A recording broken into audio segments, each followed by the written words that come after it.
What's up, gamers? It's your boy, Bigfoot's lesser-known cousin, otherwise known as Midfoot.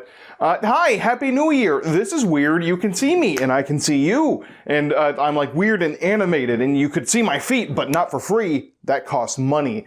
Anyways, hi, Happy New Year. Things are going to be a little different on the channel, if you can't tell by what's happening before you. I've been stuck in like a weird decision paralysis for a really long time trying to figure out what I want to do.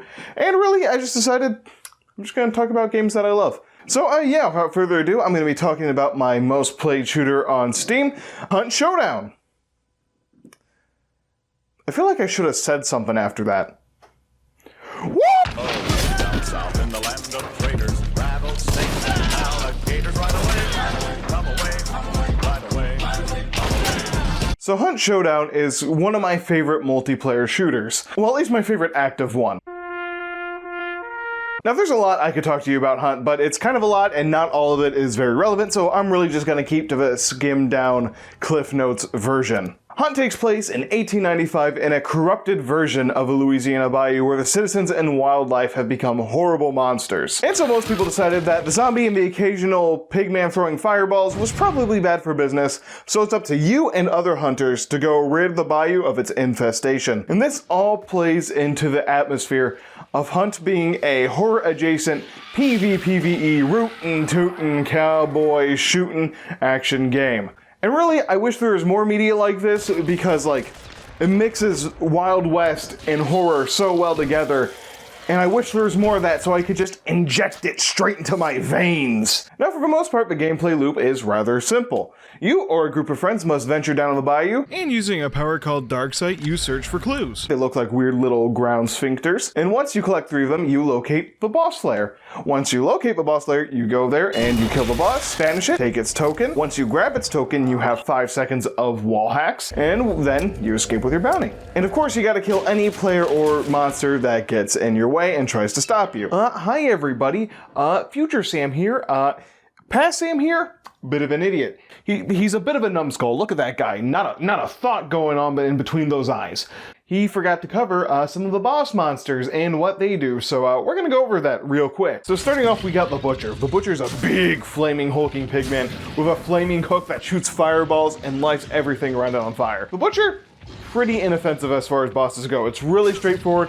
He'll come to you and fight you. He wants a battle, and overall, not a bad boss. Do keep in mind though, like I said, fireballs, flaming hook, fire damage. If you get set on fire, it begins to burn down your health bar slowly, and if it gets all the way to the end of the health bar, that health bar is gone permanently until you buy it back with an upgrade point or banish the boss. Next up is Scrapbeak. Scrapbeak is my personal favorite. He's a big bird man. If you hit him a bunch, he drops you items, which can be health kits, ammo boxes. Really nice guy. He does shoot a lot of barbed wire. He comes that shit all over the place, and it can be obnoxious. And if you hit the barbed wire, it does a little bit of bleeding damage. Bleeding's real simple. You lose health slowly, gotta bandage it up, takes 2 seconds, but it can progress into heavy bleeding, which takes 4 seconds to bandage and does a little bit more damage. Pretty simple. The next 2 I fucking hate. We got the spider. Now, the spider is a concept I think is really cool. It's a bunch of people melded together to make a spider, which is metal as all hell, and I love that kind of stuff. In practice, though, I fucking hate this guy. In whatever building he's in, he runs all around. He can squeeze through really small spaces to go between floors. He's really obnoxious, runs away. He's really fast and hard to hit. Spits poison. Poison's pretty simple. It looks like someone sneezed in your face, and you can't heal until the poison's gone. And he makes poison clouds, which if you stand in those, do quite a bit of damage. So, don't stand in a poison cloud. But yeah, spider, cool concept.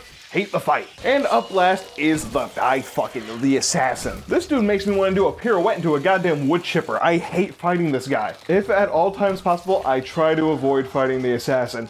Not because he's difficult, but because he's so annoying. Similar to the spider, he runs around non-stop, becomes a swarm of little bugs, and just gets out of the way.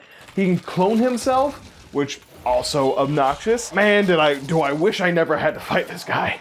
Especially if I'm playing solo. God, if you're playing solo and you have to fight the assassin, that's That's cock and ball torture. And next we got progression. Upon escaping, you are awarded hunt dollars, which serve as the in-game currency. You can use this to buy hunters, equipment, guns, everything you need. You are also awarded blood bonds, which count as the premium currency, which you can also buy with real money. You're usually only going to get about 3 or 4, maybe 5. So don't really count on, swimming in these things, but you could use these things to buy like cosmetics. Again, you're not going to be getting a lot, but some premium currency is better than no free premium currency. And as well, you are awarded experience. Now, experience is used in a few different ways. Firstly, it's used for your bloodline. Your bloodline controls your overall progression and unlocks. It caps out at 100. Once you reach 100, you can prestige. And prestiging works like most other games. Get set back to level 1. You also have hunter XP. Your hunter caps out at level 50. Per each level it gets, you get an upgrade point. An upgrade point can be used to either buy perks or buy back any lost health bars you may have lost while down in the bayou. So around what I believe is level 25, you have the option to retire a hunter. Retiring your hunter gets rid of them permanently, but you get 100 bloodline XP per level. I usually want to retire my hunters around level 30, level 35.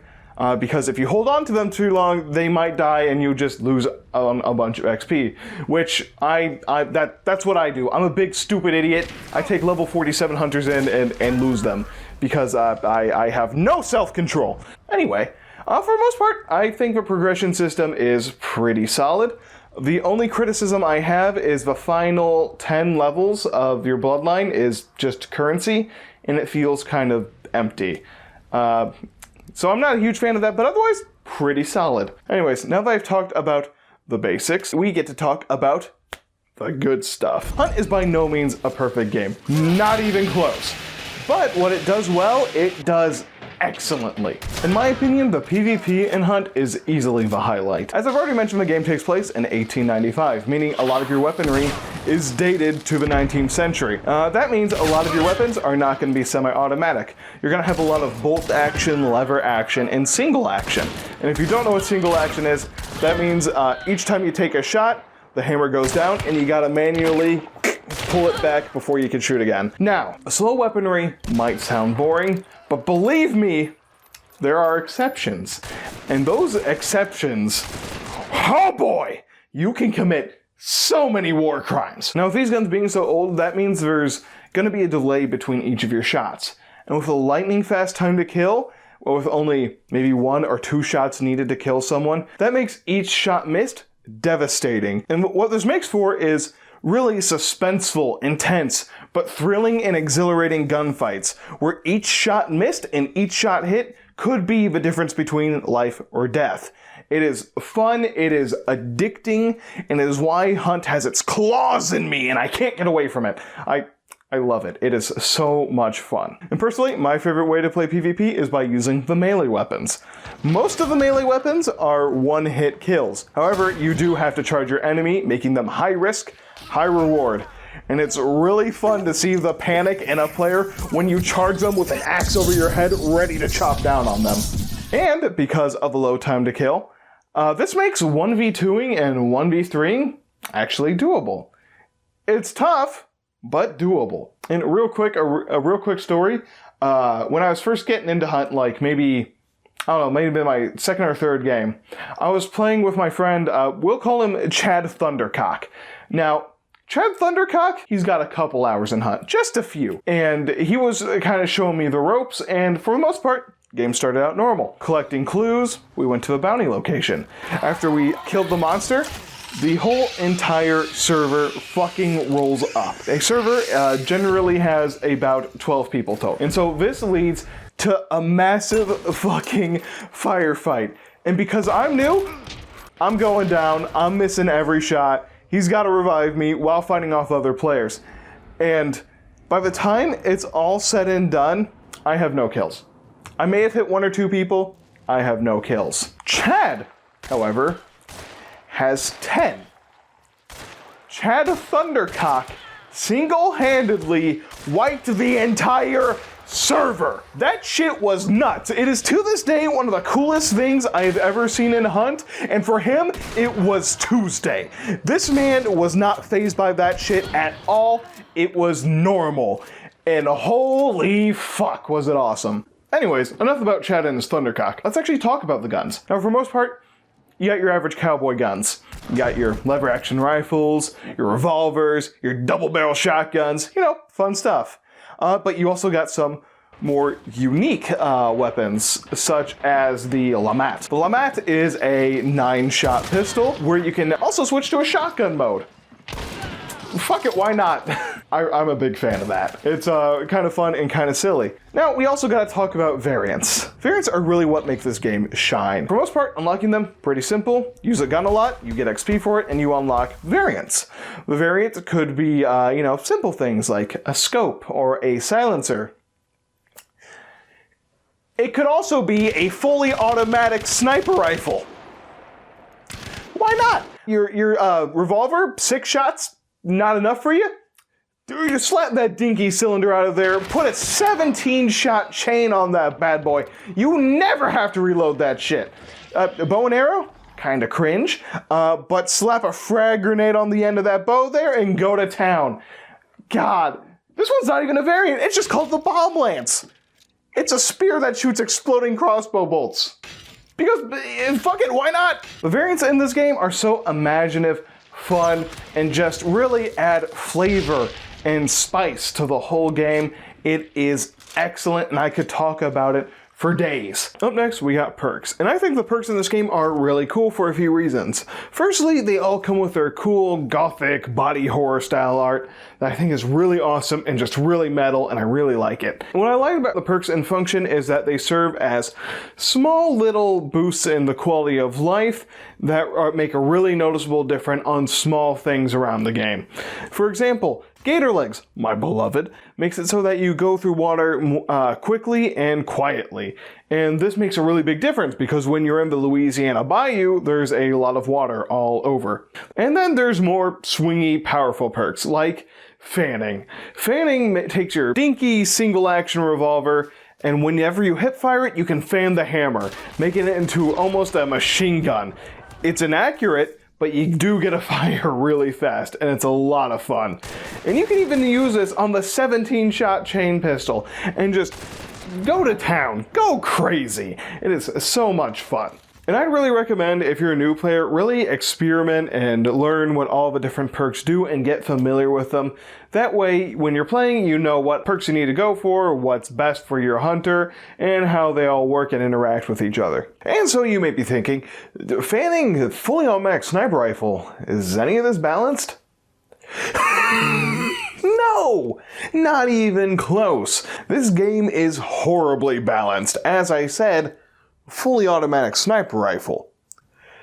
But that might not matter in Hunt's case. There are guns that are better than others, and it's really obvious which ones are better than others. When it only takes 1 or 2 shots to kill someone, what gun's better doesn't always matter so long as you're hitting your shots.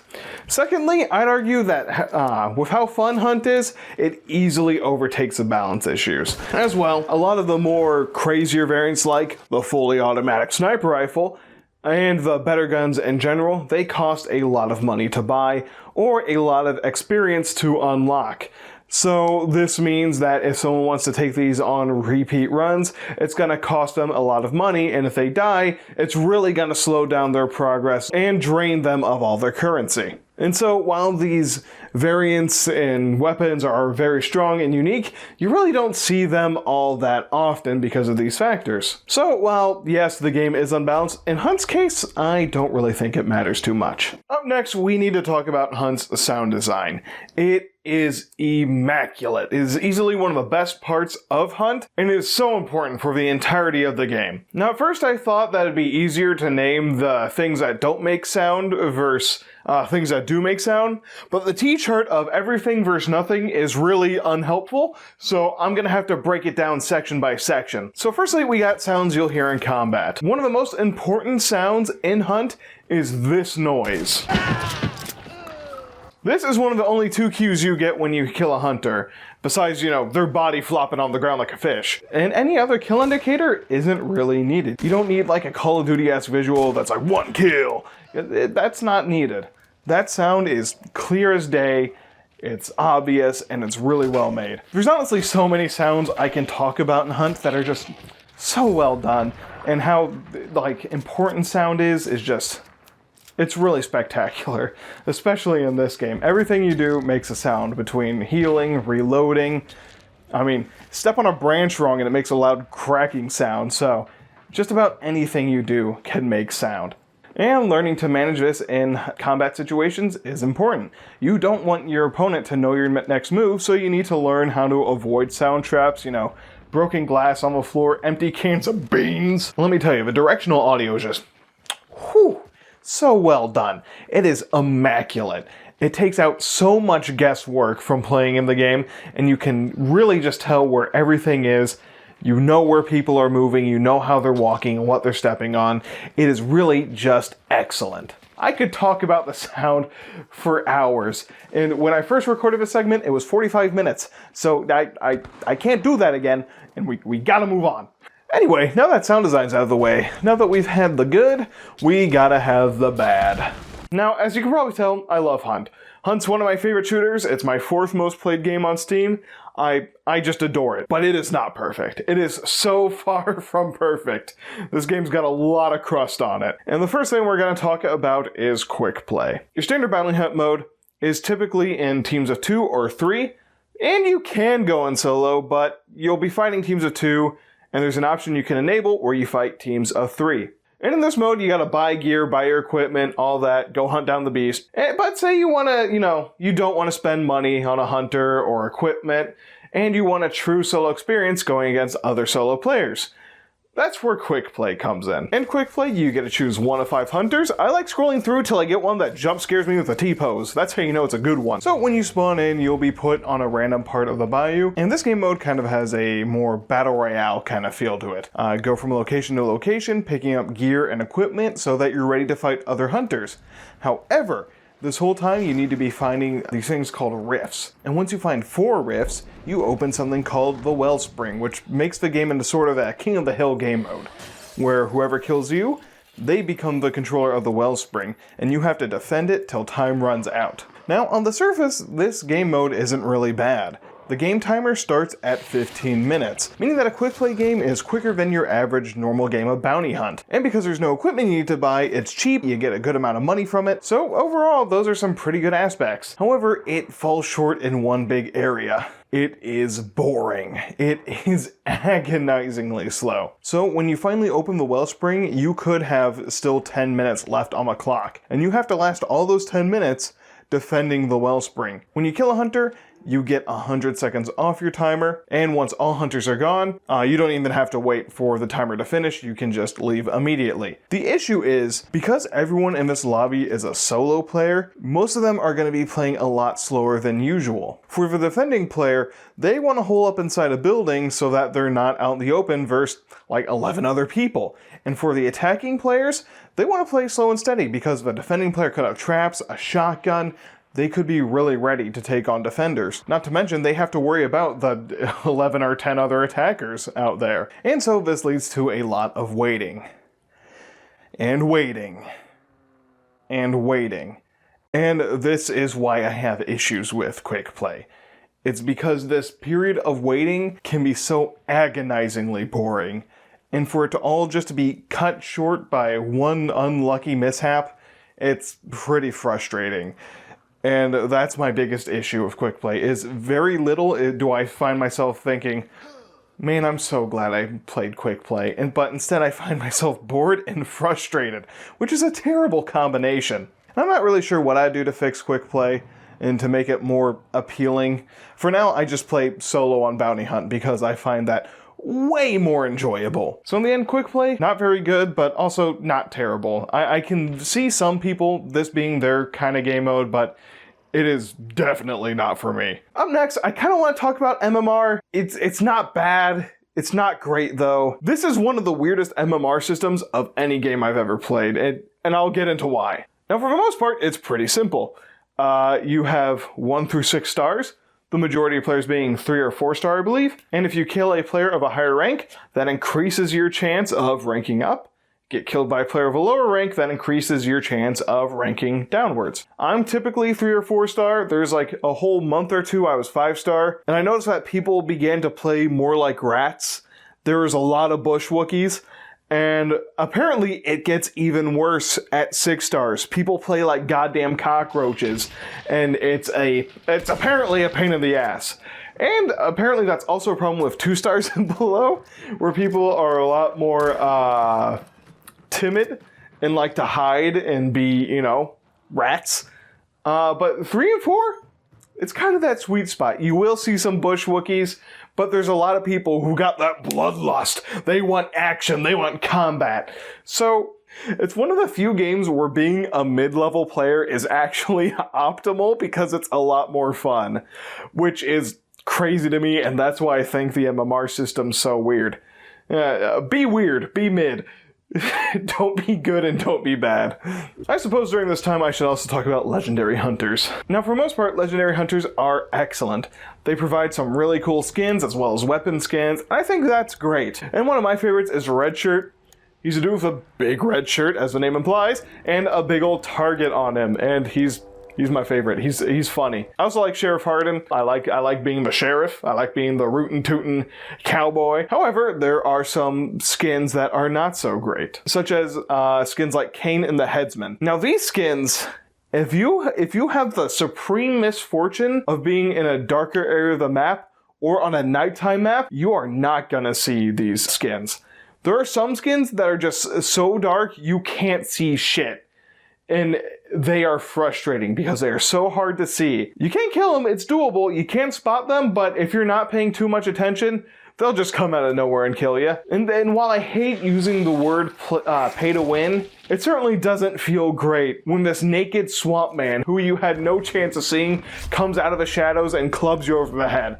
It feels pretty bad. But for the most part, legendary hunters, I think great. Just a few ones that are way too hard to see, but otherwise it's great. Lastly, there's some optimization issues. Now, I know a lot of computers can handle running Hunt. However, more lower NPCs do experience problems with load times and crashing. And when it comes to previous gen consoles, your PS4s, your Xbox Ones, I've been told they also have a lot of performance issues and a lot of trouble with load times in general as well. And through all this, people still want a Switch port. Despite the fact that a Switch ran this for like 5 seconds, it would shoot flames out its vents and combust entirely. For the most part, that's really all I got to... I'm sure I'm missing something, and I certainly feel like I'm forgetting to talk about something. But for the most part, that's a lot of the bad stuff I have to say about Hunt. And the issue is, a lot of this stuff scare a lot of people away, and which is a real shame, because I want nothing more than to share this game with people and show them why I love it so much, and that's really why I'm doing this. That's why I'm here. So yeah, there is definitely some issues, but you can get past them and give it a shot. I promise me it's a great... Promise me? What, am I stupid? I promise you it's a great time. Now, before I get to my final thoughts on Hunt, I'm going to give you a few tips and tricks you can use when you're first entering the bayou. When you first start, you're going to be in the kiddie pool. You're going to be really low MMR. And you're going to be bad. You're going to suck. It's not going to be great at first. But, that's fine. It's a learning game. This game is not easy, and it takes a little bit to learn. It's fine. You'll get there. Just, try not to get frustrated. Take your time. It'll be worth it. I guarantee it. When it comes to fighting a boss monster, I don't recommend using guns. For the most part, if you have a large melee weapon, you can find these lying around the map, such as hammers, shovels, pitchforks, axes. Whatever you can find to go club that fucker to death, I highly recommend using that, as it does deal a good amount of damage. However, once you get it low, you can get the final shot with the gun, and that will give you a good amount of XP on that weapon and get you on track to leveling it up. When you are escaping and you are extracting, a lot of times you will have a horse and carriage. Now, the carriage looks armor-plated, but I'm telling you right now, that shit is paper thin. Do not use it for cover. The horses, however, those bad boys can take a shot. Believe me, nothing they shoot will penetrate it. Obviously, if they throw an explosive, it's gonna explode, so, still be careful. But for the most part, they make for really good cover. Hunt is not a perfect game. I cannot be more clear about that. It is not perfect, and it is far from it. But it is a very fun game. It is a lot of fun, even more so with friends, and there's not really a lot of shooters like it. It is very unique. It is slow but fast-paced in combat, and not a lot of games let me be a cowboy. I like the cowboy hats. I like rootin' and tootin', and by God do I be shootin'. So yeah, if that's your kind of thing, I highly recommend picking it up. If I were to rate this out of 10, I wouldn't. I don't like out of 10 systems. If you aren't familiar with how a critic scores things, out of 10 systems can be confusing. So I'm not scoring it out of 10. You can't make me. Not doing it. But yeah, Hunt Showdown is a tactical action PvPvE shooter developed by Crytek. It is currently $40 on Steam. If you're not sure about picking it up, I'd definitely say wait for a sale. It does go on sale a fair amount, and you can usually get a pretty good deal on it. And I'd say, definitely wait if you're not too sure about it. In the year of 2023, plan to be making a lot more content, doing a lot more stuff. As usual, like, subscribe, comment, all that. Twitch, Twitter, and Discord all down in the description. Over here, you can click to watch a podcast that I do with my friends every week. We have a new episode coming out this Friday. Brand new, Season 3, Wahoo. Hopefully we'll be more consistent with that in the new year. And over here, you can hit this button to subscribe immediately. Otherwise, yeah, that's it. I hope you enjoyed this video, and I'll hopefully be releasing a video every 2 to 3 weeks from now on. I aim to be consistent with this. And yeah, that's all I got. You can go now. That's all I got. Bye. Hey, why are you here? I mean, I've given you the plugs, the description, all that. You can go. You don't have to watch me anymore. You're free. You can leave.